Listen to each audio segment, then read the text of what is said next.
So again, my name is Brent Hardy, and I'm here to give this practical here on Performed. This practical is more of like a discussion of things I've kind of learned over time. I tell our interns that come at EXOS to, you want to get to know the things that you need to know, like everything exercise science related, anatomy related, performance related, but then make it your own, make it unique, because when people come back to you, they're going to come back because of you and who you are. And I think it's also good for us to kind of continue to learn, to adapt. And for me, I have a big passion about leadership and development and teaching life lessons. We're also in a world right now to where it's going to try to get you to corrupt your character. And what I've seen already, though, is a lot of people identify themselves with their sport. Unfortunately, that life will come to an end. You might have a very long, extensive career in the NFL. You might have a very short career that ends as a freshman year in high school due to injury, due to life. But as a strength coach, a physical therapist, chiropractor, anybody who you are, we should not just develop them for their sport, but for life. That should always be the back of our minds. I hear a lot of strength coaches in college and universities really enjoy seeing these men that come in, and women, as freshmen and be developed into men and women that can handle life, not just their sport. Because you think about it, a very small percentage will become professional athletes. Now, I'm not saying you tell that to your athlete. What I'm saying is, it's just a realization that when I have this person here, I want to develop them as the fullness of who they are as an individual to impact this community, just like the point of this podcast is to impact the community of the fitness profession. And what I did was I took something from Functional Movement Systems, the Functional Movement Pyramid. And you guys can read on that. It's called Movement by Gray Cook. It has it in there, or you can just Google it, the Functional Movement Pyramid. And what I wanted to do was tie in life lessons from that pyramid. And I believe Eric Cressy, Mike Boyle have had very similar life development type stuff in their training. So this isn't just something I developed on my own. This is taken from other people, mentors, but stuff from me to relate. Really quickly, the functional movement pyramid is the mindset is I need to have a movement foundation first. What happens is people put performance over movement, and I focus too much on my skill, which is the top one, and my performance training, strength training, etc. And I focus on that too much, and it topples over. And you have a good foundation of movement first. Movement quality. Do I have proper range of motion in my knees and ankles? Do I have the ability to coordinate, etc. And balance that movement? Then I can work on my performance, strength training, hypertrophy, power, etc. And then into my skill. I'm a baseball player, soccer player, or I'm a marathon runner, which then my performance training would be more conditioning related with still some minor strength training. So that's kind of the background with this pyramid. So again, you can look that up, the functional movement pyramid, and you'll see movement, performance, skill. So what I wanted to do was what's called a life pyramid, because it teaches life lessons. So the foundation of this pyramid is super easy. It's your foundation. And what am I talking about?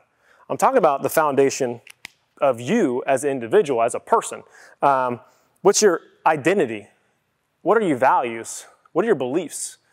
Because if I don't have a good foundation of who I am as a person, then how can I have purpose? Which I'm going to talk about that. Because everyone has purpose in life. I'm not just in this life just to exist. I'm in this life for a reason. And it's a God-given reason. And I need to walk in this life, and I need people in this life to bring that out. Honestly, when I went to Velocity Sports Performance as a kid, those guys really mentored me and really helped me in my life to develop who I am today. So, for example, the foundation is my identity, who I am. And then my identity is based off of my values and my belief, because we need a firm footing in life, because this world, guys, is going to try to throw you off balance. It's going to try to get you to corrupt your character. In the Bible, it says bad company corrupts good character. And just look at anybody like in the media, right? And they're asking questions. The media asks them a question just to throw off mainly their character, not them as an athlete usually. It could be in any realm, maybe not in sports, but maybe in life. This world is trying to get you guys to do two things in life. It wants to give you to give in, which is quitting. Giving in is conforming, and give up, quitting.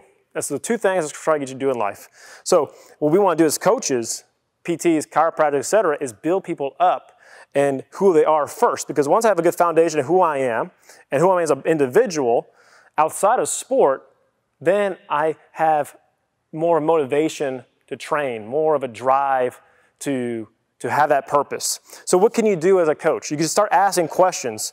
Do you know who you are as a person? And just ask them that. And what do you mean by that? Who are you as an individual outside of this sport? Like, what do you like to do? Can you pinpoint a specific character trait that you enjoy? Integrity, honesty, humility, hardworking, and find that one trait that describes you very, very well. And ask them, do you feel like you live out this particular characteristic daily? Do you feel like it's consistent in your life? Do you feel like you're only honest every once in a while? Do you feel like you're optimistic and positive only a few times in life or throughout the week, not every day? The key is to find a foundation of who you are first. Then the next thing I'll focus on is strengths. And what am I doing? What I mean by that? So obviously mindset was taken from strength training. My strengths is what I'm good at. Why are football players so confident? Why are basketball players so confident? Because when they're training and they're practicing, they're getting good what they're already good at. So the key here is to strengthen my strengths. I got this from John Maxwell. We want to strengthen our weaknesses, but I want to strengthen my strengths first because what this does here is it builds confidence in who I am as an individual. So for example, if I wanted to be a writer, okay, and this is actually more for me, then I want to get better at writing. I gotta make sure I can check my grammar. I gotta understand the flow of content, stuff like that. Let's say a speaker, right? I want to practice my speaking. If I'm a coach, I want to get better at being a coach. It could be anything, a business leader. The key is I want to find something that I can strengthen, and that builds confidence. And when you're good at something, then you're able to, when life gets harder, you're still confident to keep going through and growing through. And the key is ask yourself is, what am I good at? And how can I strengthen that? And as a coach, as we're training people and first getting to know them, then we start asking them hey man, what are you really good at? What do you enjoy in life outside of sport? But we're also going to get you better at the sport while you're here. It's a fine balance that you want to work at. But again, when you teach them that, all of a sudden they become strong and courageous. And eventually, they turn to a point to where just their very presence exuberates confidence. They just walk into a game, or they walk into a classroom to give that speech, or for that job interview, because sport is no longer a part of their life, but they're taking those lessons they learned from sport into their life, like showing up on time, hard work, always giving that last rep to the very last moment. So the key is confidence building in who you are. And the last thing here is purpose. And then this is where it all clicked. Because when I'm training, I got to build a foundation first. So like GPP, movement quality, stuff like that. Then I'm going to strength train. So I could also be some hypertrophy in there. Hypertrophy is typically a characteristic of strength. Or I can do but then the next thing is power, being powerful. But in life, I'm going to be purposeful. And the key here is understanding what my purpose, and what your purpose is when who you are lines up with what you do and what you're good at. That's called purpose. And that's what you are meant to be. And our very purpose is to help people find their purpose, and to be purposeful is to focus on people. That's all we're doing. So we build up the individual here.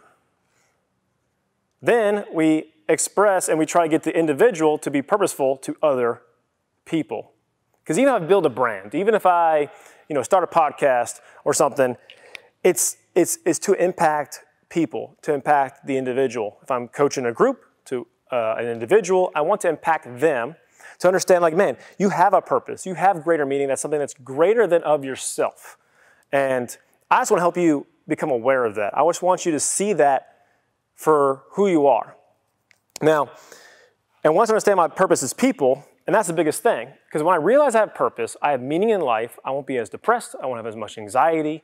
When sport is done, I still have a reason to get out of bed every day, and I can keep training. And I still want to train. I still want to physically train, because the first thing that was ever given to me is my body that God gave us, and I want to take care of that the best I can within, the way my routine and my life.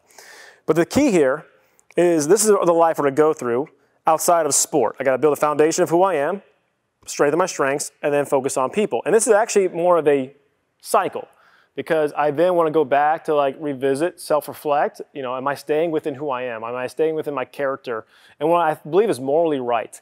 And then am I still getting stronger and better? Now I can focus on my weaknesses, and then am I focusing on other people? Now, I tell our interns, before you can lead people, you have to get to know people. So this kind of goes back to purpose. And this is an acronym I kind of came up with. John Maxwell has lots of acronyms. I've seen acronyms everywhere. But the whole idea is, this is where I kind of got this from. Obviously, if this is from somebody, feel free to put your name on it. But the whole idea is I got to understand people first. And people have unique personalities, okay? Someone who's very enthusiastic, maybe an introvert or extrovert, or you're type A, type B. So as a clinician, we need to be able to read our clients' personalities, because that helps us motivate and inspire them. And the same thing with people, right? Like say you're leading a team, stuff like that. Once I know their personalities, then I know how to direct them. Some people like getting yelled at. Some people don't. They like having an arm around them and someone being gentle to them. It just depends, okay? Then you got emotions. Everyone has emotions, okay? You have people that are just emotionally high all the time, emotionally low all the time, or it depends on the day, right? They're having a good day, they're very happy, or a bad day, they're very sad. Then opposition. This is something we all deal with. Opposition based off opinions. So someone may like a certain team, you might not like that team, now there's resentment. Or maybe someone said something that you don't agree with completely. But what that doesn't mean, it doesn't mean I still try to love on them and lead them and guide them and just listen to them. We should always create an environment till we can hear what they have to say, particularly when we're training somebody. The biggest thing here, guys, is pain, okay? People are not the same when they're in pain, because it rewires the brain, causes a fearful factor. But pain isn't just something physical. It could be something deeper, mental, maybe spiritual pain that's causing this fearful avoidance, something that they don't want to run again, or they don't want to apply for that job, or they just feel like they keep getting rejected time and time and time again because it hurts. It just hurts. And this is the biggest thing here. If you understand someone's in pain, then everything here is going to be completely changed, wherever that is. Pain tolerance is different for all people, but pain is pain to everyone.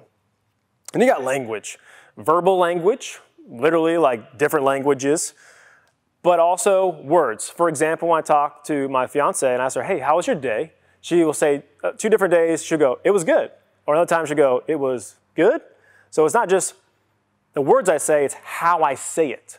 And then the next thing is actually nonverbal language. So if someone comes in all the time and they're just shoulder shrugged, but they're, and their personality is very Eeyore type, but like, hey, what's up, Coach Brent? But that's just who they are, then I'm not going to be like, hey, man, Sarah Prosper. I just know who that is. But then if someone's very upbeat, but they come in, they're sad, they're down, then I can be like, hey, Tim, what's going on, man? Oh, I failed my test today, or my girlfriend broke up with me. And that affects their training. That affects a lot of things. And, hey, man, you're welcome to talk to me or stuff like that. Let's have a conversation later. Hey, if you want to, let's go just go for a run on the treadmill. Let's talk. Let's just kind of sweat it out, because that distract them. So it's also understanding that and reading their language. And last one is ethics and morals, their moral compass. And it's just kind of knowing, and that comes back to their beliefs and values, kind of going back to the foundation of a person. And when someone makes a decision and a choice, to them they might seem right, to you might seem wrong. But again, it's good to seek to understand why they did that. Then you can help guide them, lead them away. I'm not saying that you know all the answers, but the point is to, when you understand, for example, someone's taken this marker. If I took this marker and it never came back, some people are like, it doesn't matter, it's just a marker. But some other people are like, that's wrong, don't take that marker, that's stealing. So obviously stealing money from a bank, very bad. But the whole point is for some people, it might not be as bad. It's just kind of having an understanding of their morals and ethics.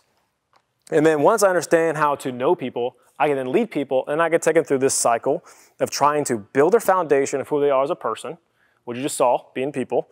I want to strengthen them, find what they're good at, and then I want to get them to a point that, man, you are purposeful, and you are created on purpose, and God has put you on this earth for a reason. I don't know what it is, but I want to help you be aware of that. But I do know in the end, it's to love people. It's to motivate people. It's to inspire people. So either way, your purpose is going to be for people. It might be on a big stage, or it might be just a one-on-one client training session. Thanks, guys.